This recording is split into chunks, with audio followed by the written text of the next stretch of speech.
ગેස්ટ્રિක් වලට කොච්චර අත්බේත් කරත් වැඩක් නැහැ. අපි දවසට කන කෑම බීම ගැන සැලකිලිමත් වුණේ නැත්නම්. අද අපි බලමු ગેස්ට්‍රයිටිස් තියෙන කෙනෙක් උදේටයි රෑටයි අනිවාර්යයෙන්ම කන්න ඕන සහ නොකාම ඉන්න ඕන කෑම වර්ග මොනවාද කියලා. උදේ ආහාරය කන්න හොඳ දේවල්. මුලින්ම අපි බලමු උදේ ආහාරයට ගන්න හොඳම දේවල් මොනවාද කියලා. උදේ පාන්දරම හිස් බඩ තියෙන බඩේ තුවාල සුව කරන්න හොඳම ඖෂධයක් තමයි කොළ කැඳ.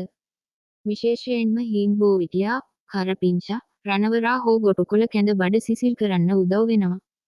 හැබැයි මතක ඇතුව කැඳවලට දෙහි හෝ ඇඹුල් ಜಾති එකතු කරන්න එපා.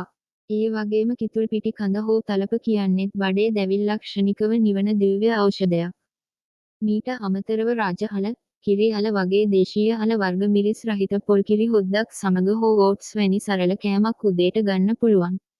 උදේ ආහාරය සඳහා නොකාම ඉන්න ඕන දේවල්. දැන් බලමු උදේට නොකාම ඉන්න ඕන දේවල්. ලංකාවේ ගොඩක් අය උදේට පාන්, වනිස් වගේ පාන් පිටි කෑම කන්න පුරුදු වෙලා ඉන්නවා. මේවායේ තියෙන යීස්ට් නිසා බඩ පිපීම සහ ඇසිඩ් ගතිය අධික ලෙස වැඩි වෙනවා. ඒ වගේම හිස් බඩ තේ හෝ කෝපි බීමෙන් වැළකිය යුතුයි. තේ බොනවා නම් උදේ කෑමෙන් පැයකට විතර පස්සේ බොන්න පුරුදු වෙන්න. රාත්‍රී ආහාරය කන්න හොඳ සහ නොහොඳ දේවල්. රෑට හැකිතාක් බඩට සැහැල්ලු කෑමක් තෝරාගන්න. එළවලු සුප් එකක්, නැත්නම් වටක්කා, වැටකොළු, පතෝල වගේ දියර ගතිය වැඩි එළවලු සමග රතු කැකුළු බත් ස්වල්පයක් ගන්න පුළුවන්.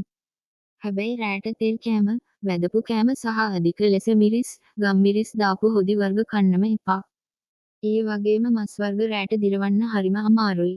විශේෂ උපදෙස්. අවසාන වශයෙන් මේ උපදෙස් දෙකත් මතක තියාගන්න. රාත්‍රී ආහාරය අනිවාර්යයෙන්ම රෑ 7:00ට කලින් ගන්න. කාලා පැය දෙකක් යනකම් නිින්දට යන්න එපා. ඒ වගේම කන ගමන් වතුර ගොඩක් බොන්න එපා. කෑමට පැය භාගයකට කලින් හෝ පස්සේ වතුර බොන්න. ඉතින් මේ විදිහට ඔයාලගේ කෑම වේල සකස් කරගත්තොත් ગેස්ට්‍රයිටිස් රෝගයෙන් සදහටම බේරෙන්න පුළුවන්.